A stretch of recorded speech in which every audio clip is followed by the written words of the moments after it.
No, está bien, ahí. Perfecto. Acá. Ya. A ver, jóvenes, buenas tardes otra vez.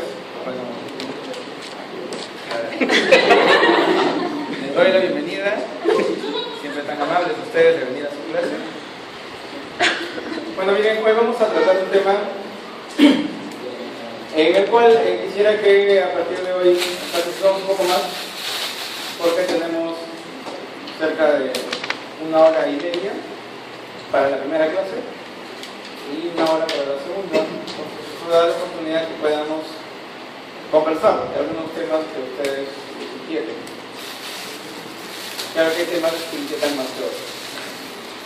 Hoy lo que vamos a ver en sí es el cáncer, pero desde el punto de vista básico, de las bases genéticas del cáncer. ¿Por qué me da cáncer? ¿Cuáles son las causas? ¿Cuáles son los patrones de herencia que hay que tener en cuenta? ¿Cuándo digo que un cáncer puede ser hereditario? O sea, hay cáncer que se presenta en las familias. Esta pregunta que hay que tratar de resolver. ¿Qué criterios hay que tener para que ustedes digan esto es un cáncer hereditario, esto es un cáncer esporádico, esto es otro tipo de cáncer, que lo vamos a ver luego? Pero no vamos a tocar tanto tratamientos, porque eso lo van a llevar en un curso de oncología. Obviamente van a tener un curso de oncología. Entonces de tratamientos no vamos a hablar mucho, salvo que tengamos algunos ejemplos que mostrar. Entonces, para definir primero el concepto de cáncer, cuando ustedes escuchan la palabra cáncer, ¿qué se imaginan? Una célula tumoral, ¿ya? ¿Y cuál es el comportamiento de una célula tumoral? Se descontrola. ¿Pero qué está descontrolado? El crecimiento, y por eso tienes un tumor. Tienes un tumor ahí. Les pregunto, ¿todos los cánceres originan tumores? Obviamente, ¿no? Depende del tipo de cáncer. Entonces, ¿cuántos tipos de cáncer habrá?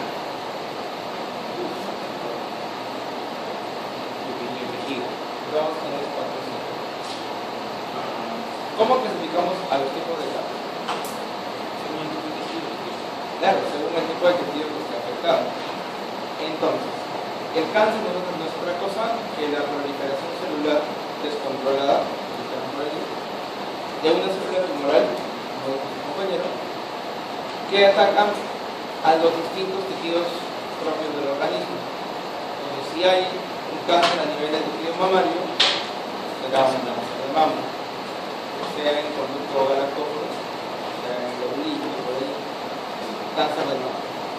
Tengo cáncer de colon, cáncer de tiroides, de pulmón, tienes cáncer de cerebro, también cáncer de cerebro, y tienes cáncer de hueso. El cáncer de hueso se llama el osteosarcoma.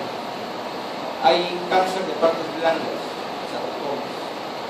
Hay cáncer de piel tipo melanoma, que es muy agresivo. Tienes leucemia. Entonces, de acuerdo al tipo de tejido que va a ser afectado, le vamos a dar el nombre a la neoplasia. Hasta allí estamos de acuerdo. Entonces, ¿cuáles serían las causas del cáncer?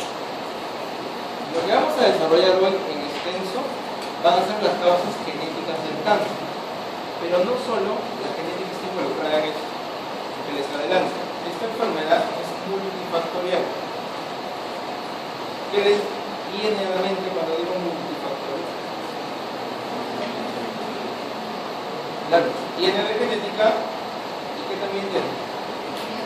Viene de ambiental. Y cuando nos referimos a factores ambientales, podemos ver, por ejemplo, sustancias químicas. A ver, alguna sustancia química que se le tenga a la mente que crean que puede producir cáncer. A ver.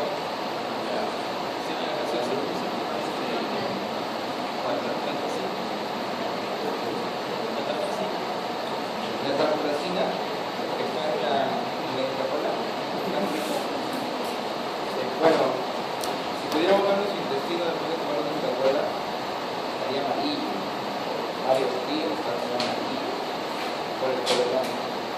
Ya digamos que lo anexamos ahora. Digamos que los colorantes artificiales en exceso, ¿qué podrían causar? Cáncer de claro, cáncer de colon, cáncer de estómago, cáncer de esófago, cáncer de recto, como podría ser. Entonces, cualquier tipo de simulación a nivel del sistema digestivo. A ver, otra sustancia. Que no sea el tabaco o la nicotina. El tabaco o la nicotina. En los casos de qué caso? De lengua, de cavidad oral, de pulmones. Entonces, lo que es tóxico no es la nicotina, sino es la combustión del tabaco y de los residuos que produce. Entre ellos es el oxígeno, que es el más peligroso. Entonces, esto no le va a suceder a una persona que fuma de forma oral, digamos. A ver, ¿quién fuma aquí? Aquí, en confianza, a ver. No vamos a verlo feo, a ver, ¿quién fuma aquí? ¿Alguien fuma por aquí?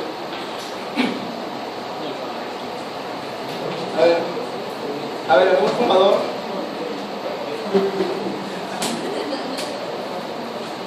A ver, señores. Pero uno que fume, pero de verdad. Que fume. A ver, de verdad les digo uno. Miren. A ver, jóvenes. Miren, fumar. A ver, chicos. Es más o menos unos 20 cigarrillos diarios a una cajetilla diaria. ¿Quién fuma esa cantidad de cigarrillos? Digamos que nadie fuma esa cantidad. Entonces ustedes no fuman. No fumamos. Y es cierto, la población peruana casi no fuma tanto como otras poblaciones. A ver, lo que les decía a los chicos la otra vez, ¿alguno ha tenido la posibilidad de viajar fuera del país? Sí. Muy lejos de aquí. Al Asia, por allá. A Europa.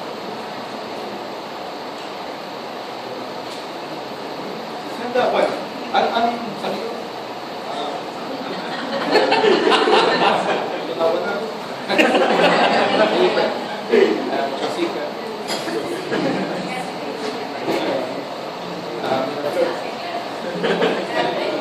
¿Has viajado? Y he cumplido un tiempo con comisarios que son chinas y que Claro, esa población sí fuma de verdad. Miren, si ustedes van a España o van a Francia o a Holanda, por decirlo nada más,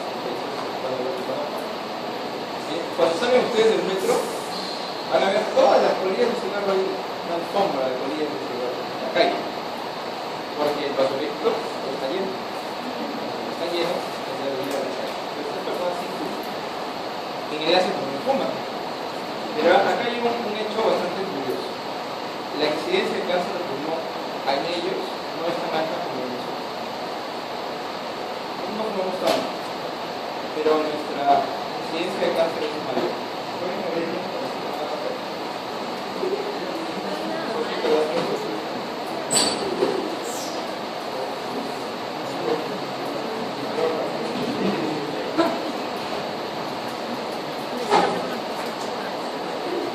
Vamos a empezar de nuevo, ya toman la clase. Bien, jóvenes.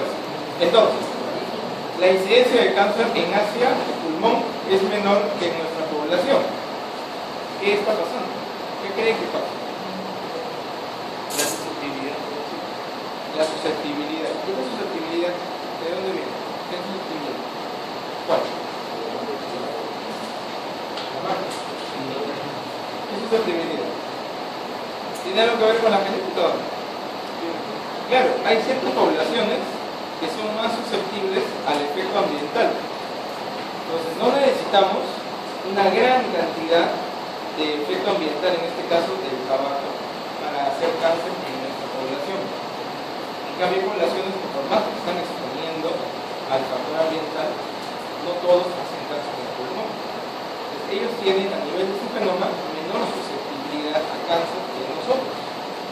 Y miren, de los de nuestra población, adivinen, si por los datos así, estadísticos, ¿quiénes son más propensos a cáncer de pulmón? ¿Los varones o las mujeres?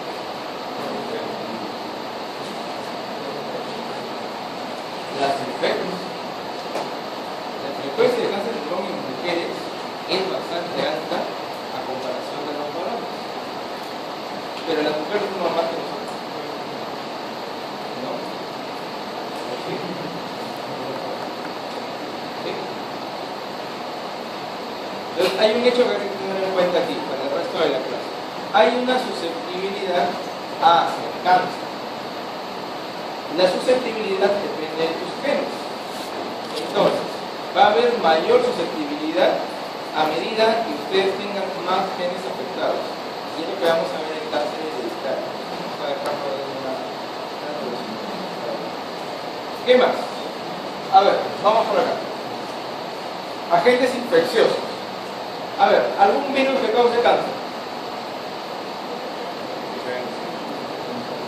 A ver, el virus de la hepatitis. ¿Qué me puede producir el virus de la hepatitis?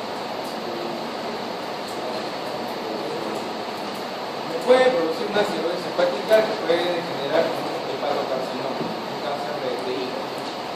¿Qué más? A ver, los virus. Papiloma virus. Ya. ¿Qué? ¿Asociado a qué cáncer? Cáncer de cuello uterino. Obviamente es un cáncer. En el varón también. Se puede dar cáncer por papiloma virus. ¿Vale? Se puede dar cáncer al varón. ¿Dónde le daría cáncer?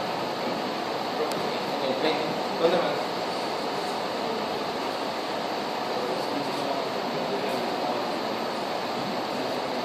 No, por eso vamos a primero a generar el cáncer, luego vamos a ver los exámenes.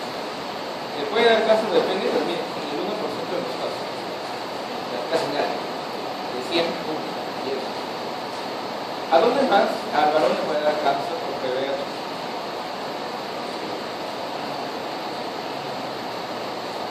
Ahí.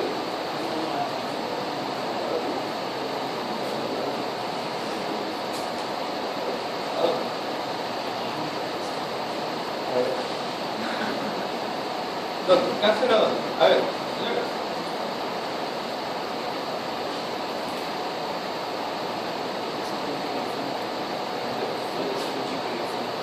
¿Un linfoma? Miren, el PVH, que es el papiloma, es una infección de transmisión sexual. Eso ya lo saben. Entonces, en las mujeres se puede dar como cáncer de cuello uterino, que es lo más frecuente. También le puede dar cáncer de recto, que es menos frecuente. Lo más frecuente en el 98% de los casos, que es cuello uterino. Más o menos en el 5% cáncer de recto. En los varones, 1% cáncer de recto. En el 5% cáncer de la ingle. Y casi el 2 o 3% cáncer de la ingle. Entonces, cavidad oral está relacionado también con VIH, pero no en todos los casos. Entonces, ¿ustedes creen si una mujer se infecta de papiloma virus, tendrá cáncer? No. Porque no depende solamente de la infección.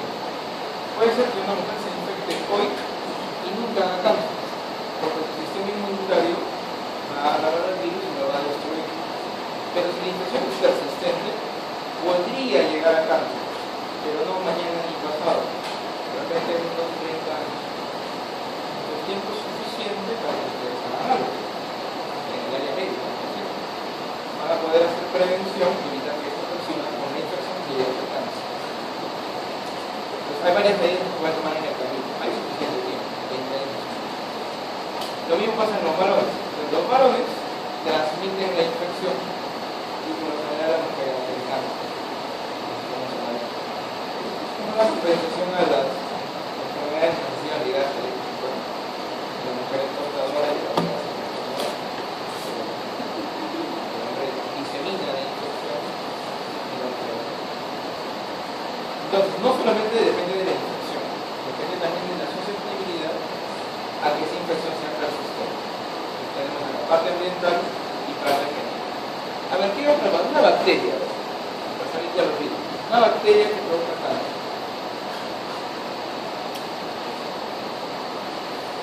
A ver, una bacteria. La E. coli. Ahí está. El helicobacter, ahí sí ya son palabras mayores. Helicobacter. ¿Quiénes tienen helicobacter? ¿Quién? Todos. En realidad todos tienen helicobacter. Todos tenemos helicobacter. Todos. Ahora, algunos desarrollarán lo que si no ya no lo han desarrollado, famosa gastritis. La gastritis por falta de una dieta regular. En el caso de ustedes, de repente un día no comen, 2 días o una semana no comen, hasta el día no es comprensible. Es una gastritis por estrés, podría dar. Pero miren, el Helicobacter le hace propenso a un cáncer de estómago. Pero miren, todos tenemos Helicobacter, todos hacemos cáncer. ¿De qué va a depender de las cáncer? De la susceptibilidad y también, aquí vamos a analizar las cosas, del tipo de Helicobacter del cual es infectado. Hay 2 tipos de Helicobacter. Una es más peligrosa que la otra. Podemos detectar. Entonces ustedes le hacen una prueba, ¿cómo se llama esta prueba? Para ver su situación. ¿Cuál? La endoscopía. Ahí está. Les hacen la endoscopía y detectan una zona enrojecida, una crónica de la repente, y por allí le van a hacer una biopsia. Y resulta que tiene una displasia. Y esa displasia luego se puede convertir en una úlcera. La úlcera progresa y tiene un cáncer de estómago. Si tienen un cáncer de estómago, lo último que queda es sacar el estómago. Sacar el estómago. A tu intestino lo van a dilatar para que haga una bolsa pueda almacenar los alimentos. No es funcional. Ustedes poco a poco van a ir adelgazando porque eso no funciona. Su expectativa de vida será de unos 8 años. Porque el cáncer es muy agresivo. Pero igual, ¿de qué dependería que una infección en el estómago progrese? ¿De qué? De la dieta. ¿Ustedes creen que es sano comerse una hamburguesa todos los días? Sobre todo la de frente. No. ¿Por qué? ¿Por qué? Aparte de la grasa, ustedes saben que ¿qué pasa cuando se quema la grasa?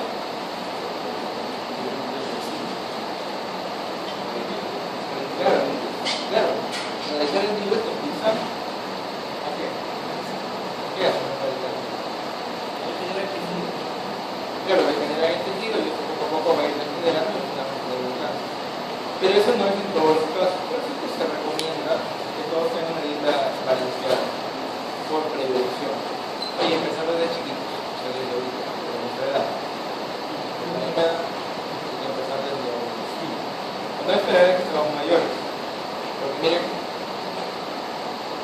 modificaciones celulares pueden estar produciéndose en este momento y se van a ir acumulando. Por lo general en cáncer, cuando ya se presentan los síntomas, es que el tumor ya se estableció. Por lo general, el cáncer del estómago, señores, se detecta en etapas avanzadas, cuando ya no hay mucho cáncer. Yo siempre digo, bueno, pero... Entonces, miren, tengo efectos ambientales. Bueno, la radiación obviamente ya la conocemos. El ultravioleta asociado con cáncer de tejido. Puede ser tipo melanoma o no melanoma. Entonces, tengo efectos ambientales como también tengo efectos genéticos, por lo tanto, estamos hablando ahora de una susceptibilidad a tener cáncer. Entonces, combinamos la genética con los factores ambientales. Los factores ambientales lo que van a hacer es modificar tu susceptibilidad genética. Digamos, por decir, sé que tengo Helicobacter. sé que tengo una gastrita. ¿De qué depende si yo quiero, digamos, tener cáncer? ¿Qué tendría que hacer?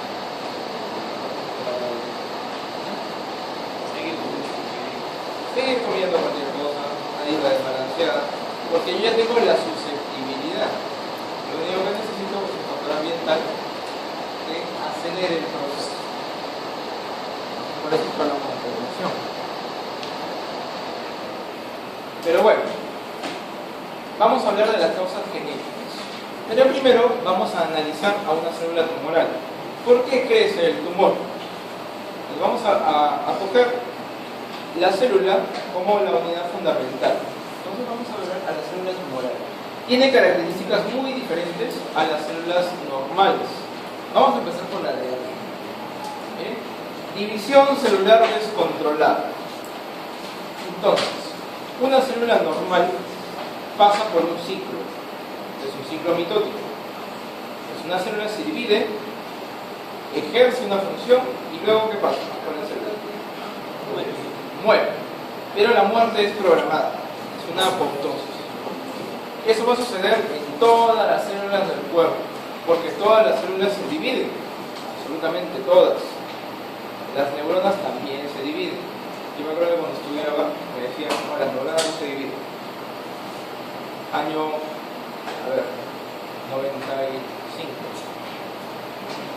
Primer año de la universidad. Las neuronas no se dividen, me dijo el profesor Perea, no, qué raro. En el año 2000, recién me enteré que las neuronas se dividían. Hace 13 años. Solo que la tasa de división celular de la neurona es más o menos de 80 años, se demora en dividirse en una neurona. Pero te falta vida para que se divida una neurona. Pero igual se divide, o sea, hay mitosis en las neuronas. Si revisan, decían antes, la neurona no se divide. Mentira, sí se divide. Entonces todas las células del cuerpo entran en división. Estas células tumorales se dividen de forma descontrolada. Inician el primer ciclo de división y entran en el siguiente. Y lo van a hacer de manera muy acelerada. Ustedes saben, cuando hacen algo rápido, les va a salir mal. Pues a medida que las divisiones son aceleradas, son propensas a los errores. Y los errores genéticos, que son los que vamos a ver. Otro. A ver, por ejemplo. Insensibilidad a un supresor tumoral. Aquí ya vamos a combinar cosas. Miren, cuando una célula se divide, tiene genes que están promoviendo la división. Pero para que esa célula deje de dividirse, tenemos a un grupo de genes que se llaman los supresores tumorales. Son los que detienen la división celular. Entonces, unos promueven y otros detienen. Esta célula tumoral no le hace caso al supresor, como si no estuviera. Por lo tanto, siempre se va a seguir dividiendo. Otro más. La célula no muere por apoptosis. Entonces, esa vía apoptótica va a estar totalmente inactiva. De tal manera que esta célula se convierte en una célula inmortal. Siempre va a vivir y siempre se va a dividir. Y en este caso siempre cito a estas células, de las buscan más tarde, a los que no las han buscado hasta ahorita, los nuevos, sobre todo, las células ELA, o los antiguos que no las han buscado, hoy. HLA, que son células de cáncer de cuello uterino, de una señora de los años 50, más o menos, murió con cáncer de cuello uterino. Tomaron esas células y esas células todavía persisten en cultivo, siguen vivos, porque evadieron la apoptosis, se siguen dividiendo. Y hay muchos laboratorios en el mundo que tienen esas células, las mantienen. Y como son células tumorales, siguen en división continua. Inmortalizadas como características generales. ¿Qué más? La angiogénesis. A ver, ¿qué es angiogénesis? Formación de vasos sanguíneos. Entonces, ¿qué sucede? El tumor empieza a crecer. Para que siga creciendo necesita alimentarse. Entonces, cuando es pequeño se alimenta por difusión.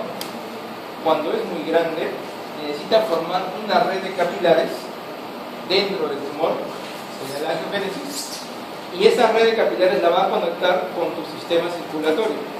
para que se nutra de todo lo que tú estás comiendo, de tal manera que promueve el crecimiento del tumor. Entonces, por eso te decimos que produce sus propios vasos sanguíneos.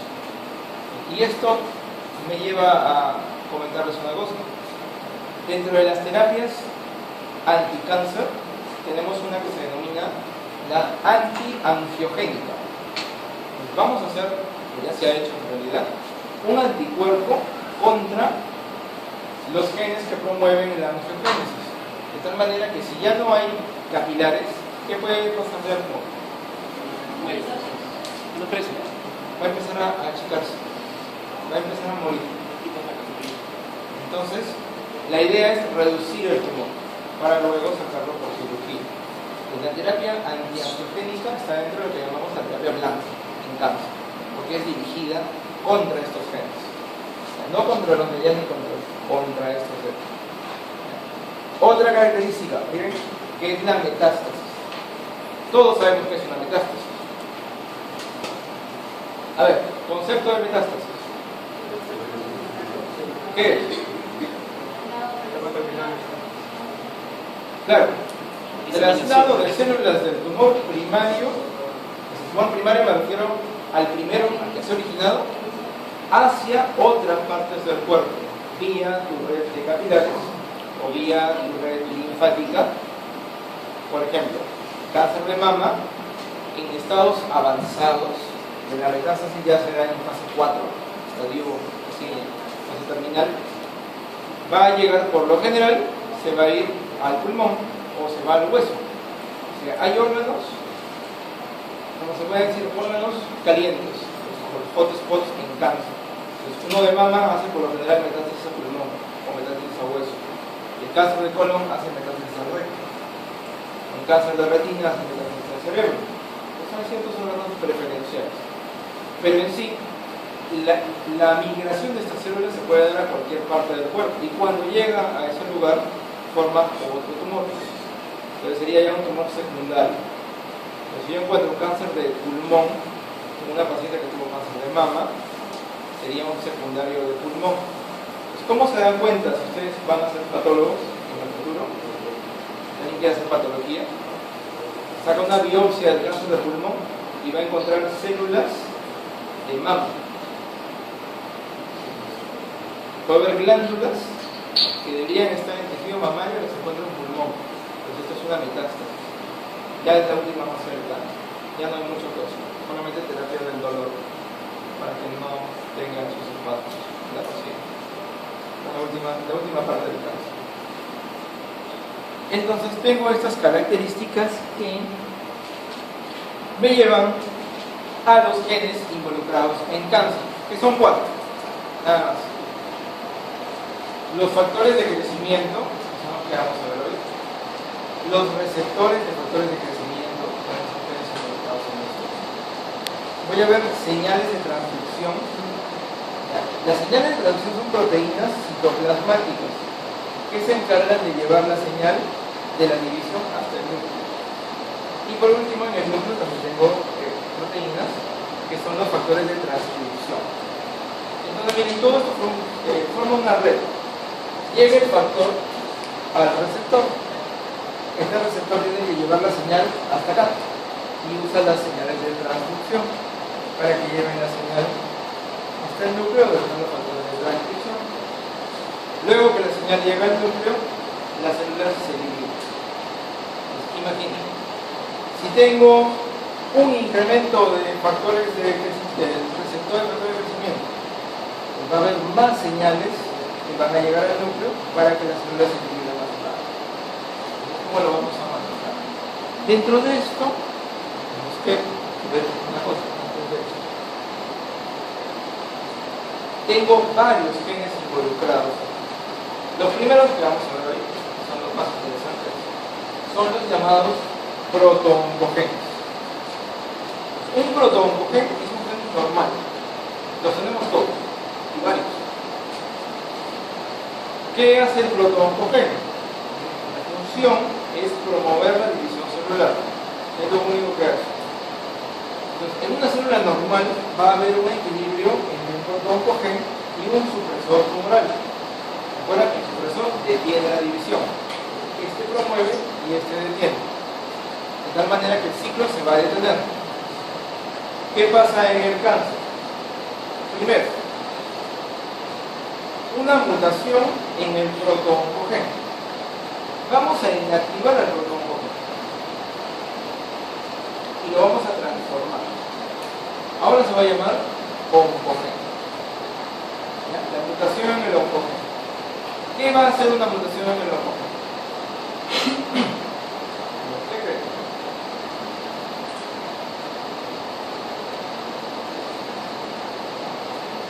El protooncogen, ahora tengo oncogen. El oncogen es el que inicia el proceso de la carcinogénesis. Entonces, el oncogen lo que hace es promover la división celular, pero de manera más acelerada. De tal manera que tengo el supresor, pero el supresor no puede contra el oncogen, es demasiado. No puede detener, por lo tanto, crecimiento tumoral. En el primer caso. Segundo caso, el protooncogen es normal, pero miren, mutación del supresor. El supresor no funciona, entonces nadie puede detenerlo. Y si nadie le tiene al protooncogen, ¿cuál sería la consecuencia? Igual crecimiento del tumor. Entonces tengo dos casos, o una mutación del protooncogen o la mutación del supresor tumoral. En este respecto, empezamos por estos de acá. Los protooncogenes. Entonces, ¿qué vamos a ver los protooncogenes? Sabemos que su función normal es promover la división celular. Cuando está mutado, favorece el crecimiento celular descontrolado. Dentro de los protooncogenes, tengo varios.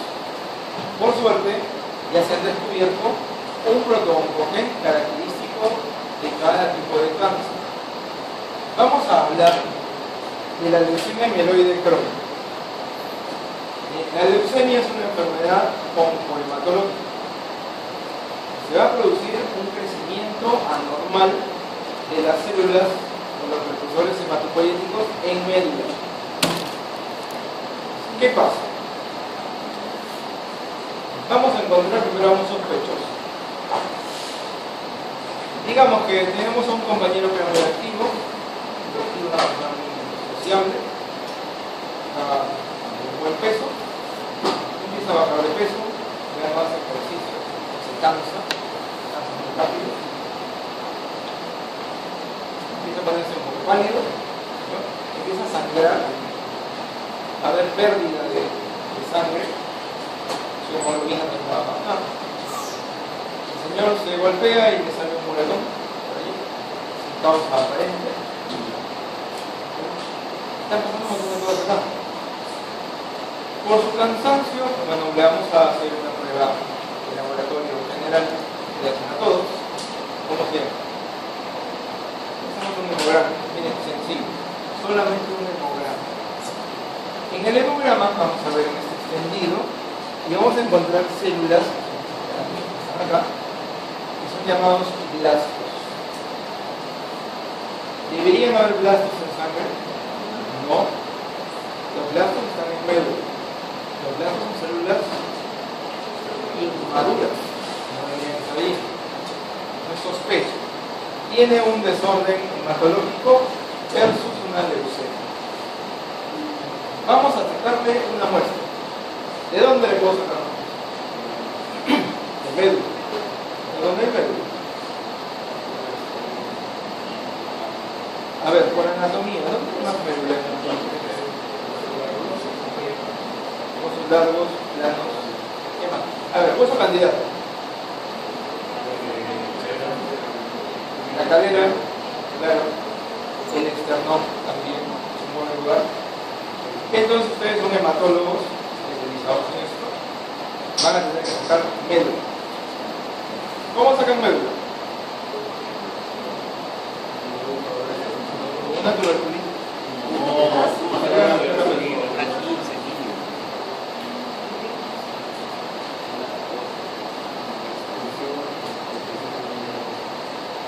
En realidad no se hace con una aguja, ¿sí? Se hace con un aparatito, entonces, se llama el troca, como un taladro manual. Va a empezar a darle vueltas al taladro hasta que rompes el hueso. ¿No suena? Cuando le das vueltas, suena el hueso. Y por ese troca hay un canal, por allí no se metes a y sacamos un poco de médula. Un poquito son 10 centímetros de médula. Esa médula la vamos a llevar al laboratorio y le vamos a hacer un cariotipo. Entonces, como lo que vimos en la segunda clase. En el cariotipo voy a encontrar esto de acá. A ver, ¿qué les llama la atención en este cariotipo?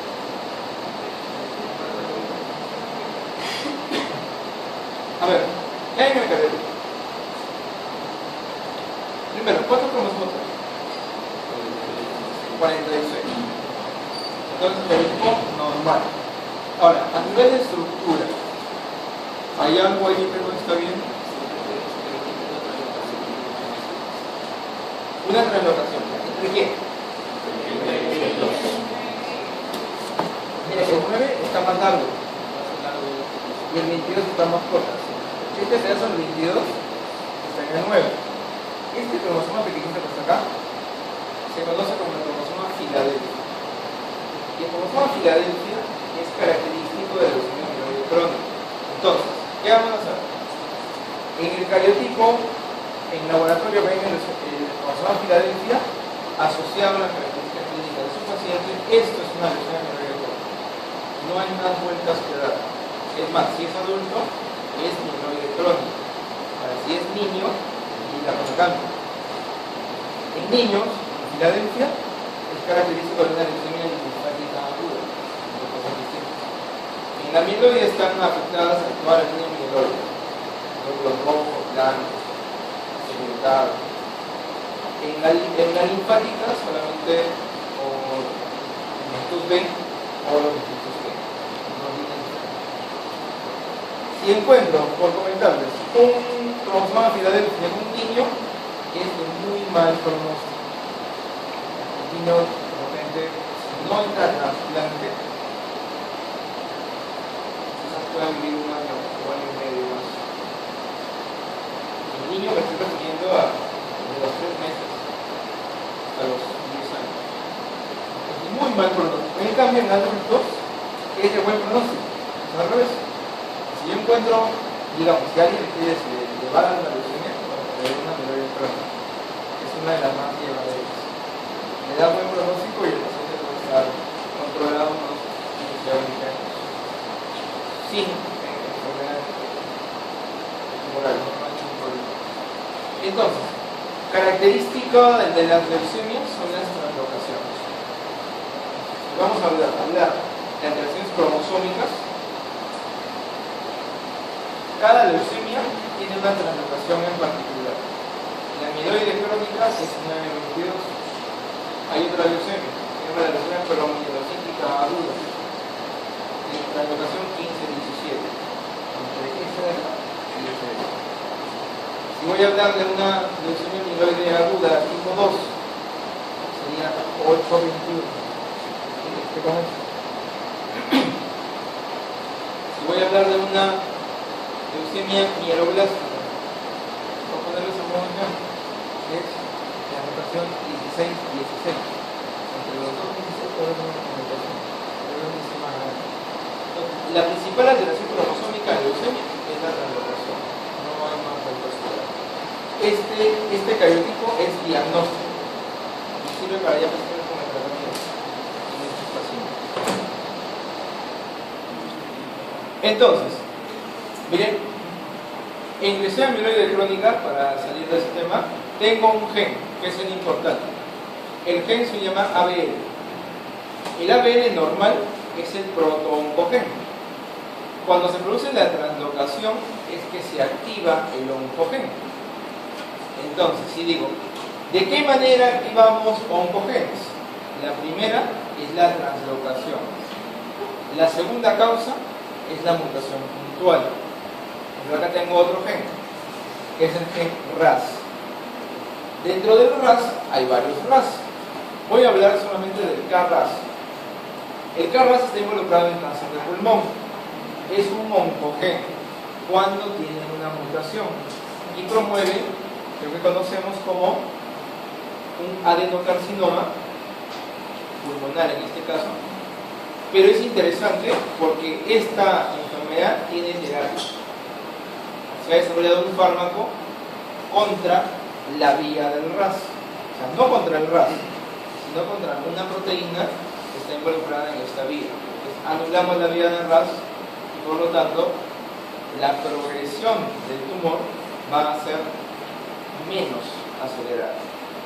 Igual vas a tener el cáncer, pero tu sobrevida va a ser mayor.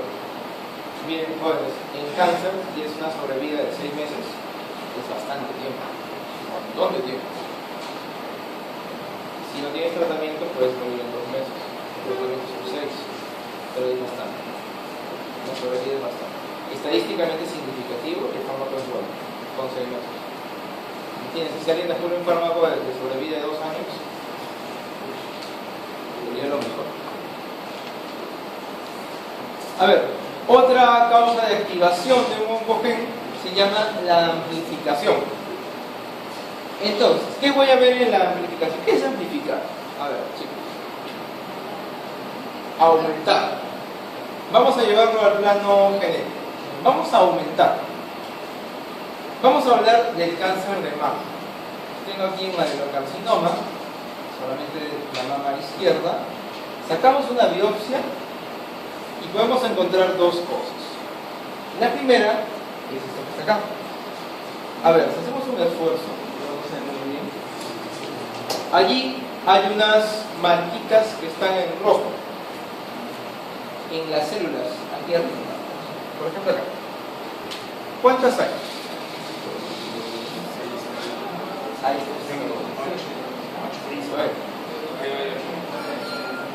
no, por célula, por célula.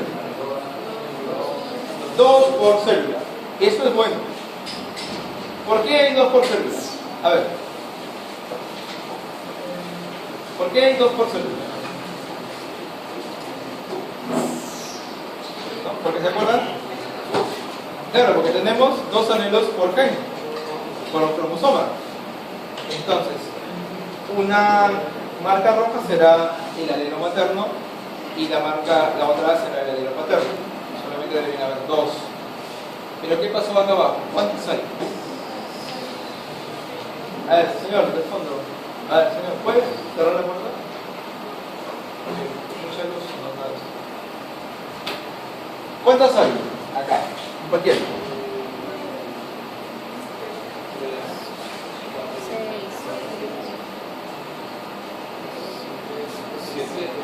7, 8.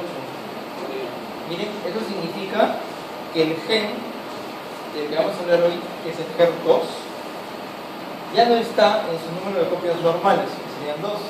Ahora tengo 8. Pues tengo más genes de lo normal, por lo tanto eso se denomina una amplificación génica. ¿Para qué sirve el HER2? Sería la pregunta que me haría ahora. El HER2 es un receptor de factor de crecimiento. ¿Cómo lo vamos a ver? El HER2 normal, que lo tenemos todos, está en un número normal en la superficie de la célula. Por lo tanto, si es un receptor, va a llegar el factor de crecimiento y va a inducir a la división celular. Pero la célula tumoral tiene más genes HER2, por lo tanto tiene más receptores. Y si hay más receptores, tiene la capacidad de unir más factores de crecimiento y que la división celular sea más acelerada. Entonces, ¿cuál es la alternativa aquí? Lo conocemos como la terapia biológica. Si tengo exceso de receptores, hago un anticuerpo contra el receptor, anti-HER2. Por lo tanto, si tengo el anticuerpo pegado allí, ¿podrá llegar el factor de crecimiento? No. ¿Qué va a pasar en la célula tumoral? Si no se va a poder dividir, va a colapsar y en algún momento tiene que morir y va a reducir su tamaño. ¿Qué se ha conseguido con esto? Que se incrementa la supervivencia. Este fármaco se llama trastuzumab, no se vende. Incrementa la supervivencia, pero solamente en aquellas mujeres que tienen cáncer de mama de tipo HER2 amplificado. Entonces les estoy diciendo que por lo menos hay 8 tipos diferentes de cáncer de mama. El HER2 es el menos frecuente, pero es el más agresivo. Por eso que se desarrollan terapias contra él. El incremento de la supervivencia son 8 meses en promedio. De vida más en una mujer, a comparación de la que no reciben la terapia de trastuzumab. ¿Qué otros oncogenes tenemos? A ver, ABL que está por acá, era la examen crónico. ¿Qué más tengo? El RAS, cáncer de páncreas, pulmón, colon, intestino. El RET, cáncer de tiroides. Tengo por acá el CIS, en el osteosarcoma. Miren, imagínate que en el hueso te crezca un tumor, pero es un tumor de hueso. Hay una protuberancia que empieza a crecer este es hueso, que crece en tu hueso. Obviamente que los dolores deben ser espantosos. ¿Cómo hacemos para sacar esa tumoración?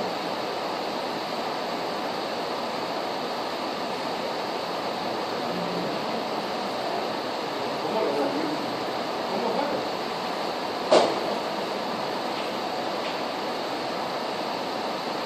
Porque digamos, tienes un cáncer de colon, lo que se hace es en una sección del colon se retira, luego todo uno, pero con el hueso.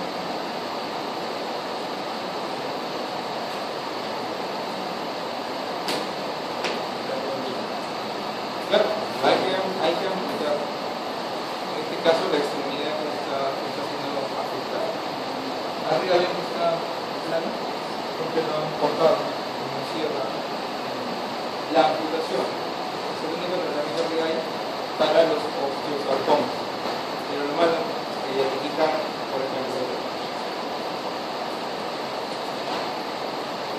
una extremidad inferior. En unos 6 meses van a tener otro osteosarcoma y no lo tienen. Porque empiezan a salir por un lado, por acá en el brazo, en el esternón, en la espalda, en la pierna. Es muy agresivo, no hay tratamiento y no puedes estar amputándole partes a la persona tal vez que tenga un tumor. Es muy agresivo y las probabilidades son bajas. De todos los cánceres que hay, el osteosarcoma es el que tiene el peor pronóstico. Obviamente no es muy frecuente. Felizmente no es tan frecuente.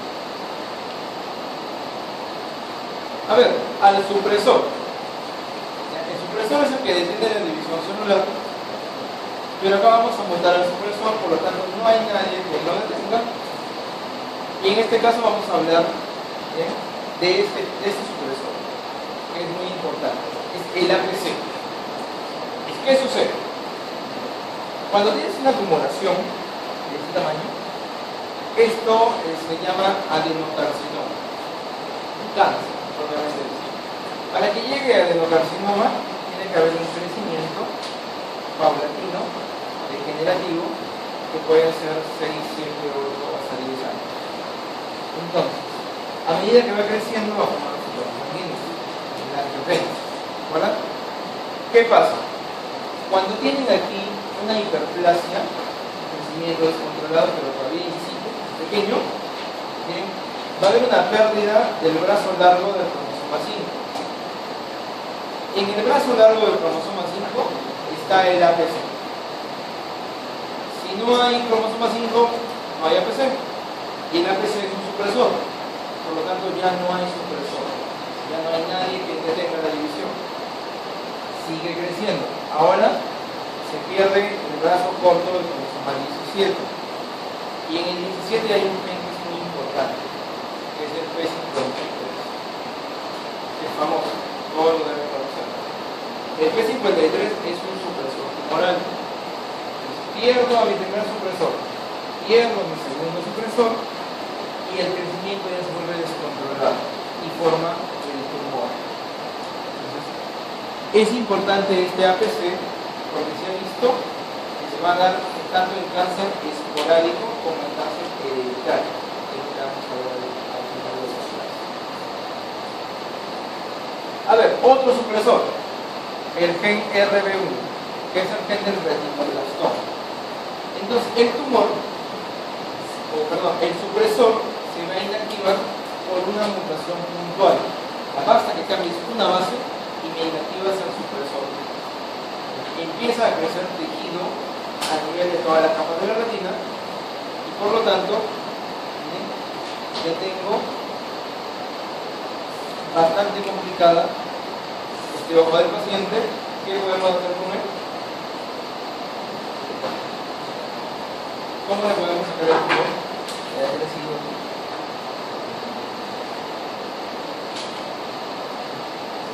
Obviamente no vamos a poder sacar el tumor. Hay que hacer una investigación globular para sacar el tumor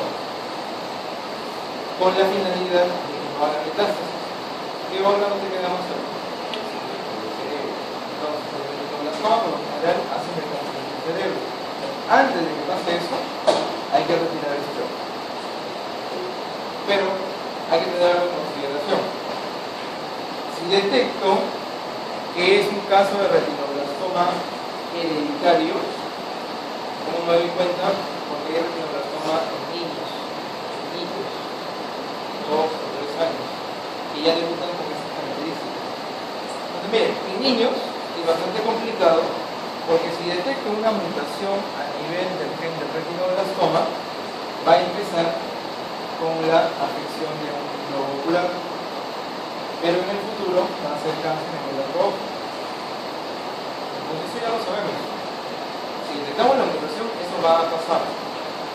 Pasará el otro año, dentro de 10 años va a suceder. De manera profiláctica, lo que se sugiere, retirar este ojo, está afectado con el tumor, y retirar el otro, el sano, para evitar que haga cáncer en el otro ojo, y evitar que el niño pase por todas las sesiones de radioterapia y de quimioterapia, que en realidad disminuyen la sobrevida del paciente.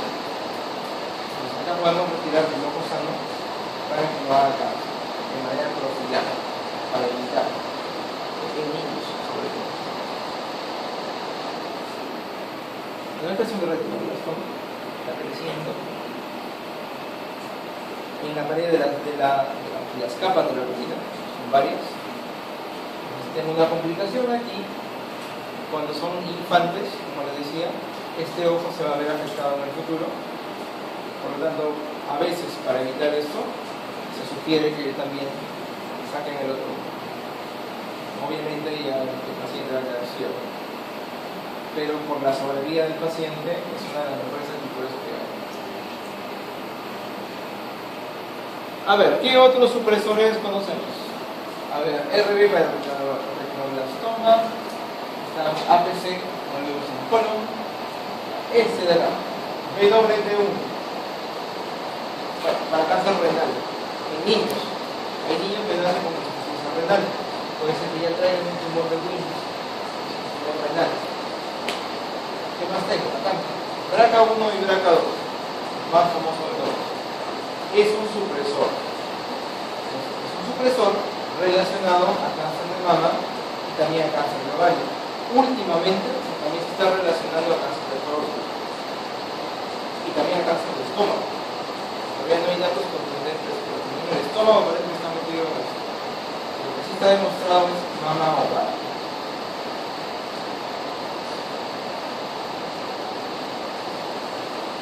A ver, ¿qué me interesa también saber de la APC? Si tengo una mutación en APC y tengo una historia familiar de cáncer de colon que tiene una herencia autosómica dominante, padre afectado, algunos afectados, herencia vertical, ¿qué digo? Si tienes una mutación, el riesgo de que hagas cáncer de colon va a ser del 100% antes de que tengas 35 años, edades muy tempranas, asociadas a cáncer hereditario. Entonces, ¿qué pasa? Tengo un individuo de 26 años, papá tiene cáncer de colon y su abuelo también. En él detecto una mutación, pero él no tiene cáncer. Pero sé que por lo menos unos 10 años va a hacer cáncer. ¿Qué podemos hacer con ese individuo? No le va a sacar el polvo. No todo el polvo, ¿qué vamos a hacer con él? Porque él no tiene cáncer todavía. Pero el riesgo de que lo haga es del 100%. ¿Qué haríamos con eso? ¿Qué harían ustedes? Se hacen una prueba y detectan que tiene una mutación en la persona. Y más o menos en unos 18 años van a ser cáncer.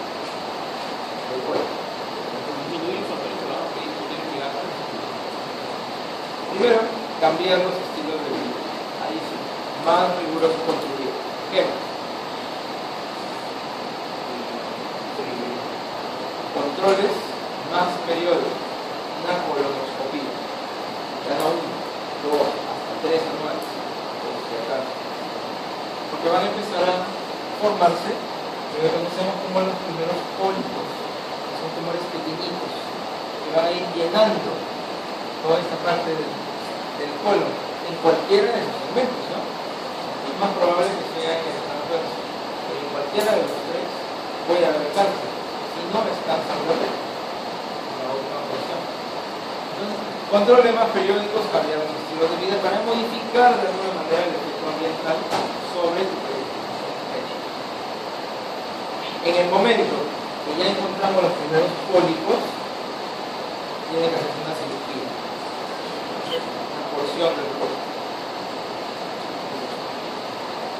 Es complicado.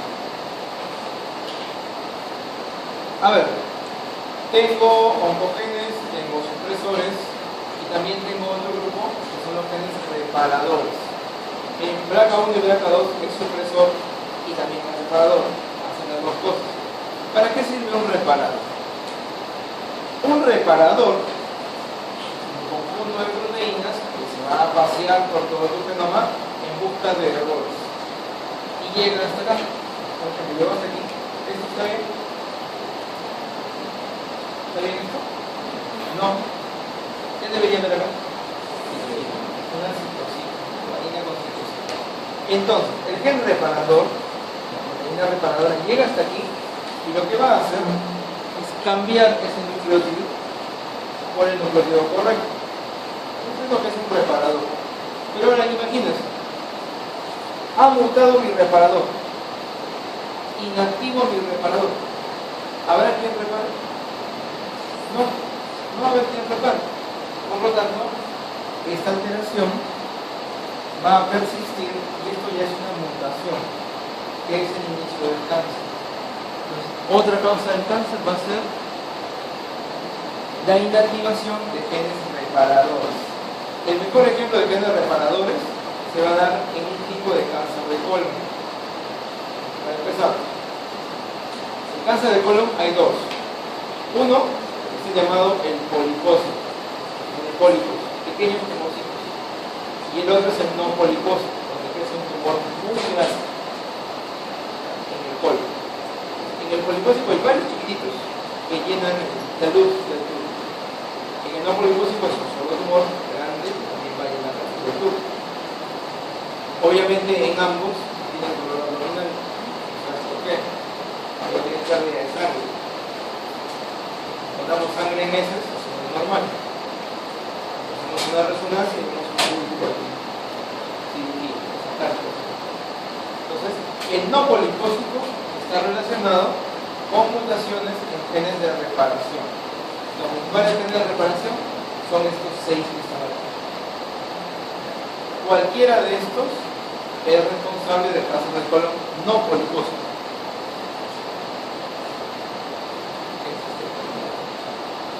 A ver, otra parte de los cromosomas que me interesan son los telómeros. Los telómeros son las secciones terminales.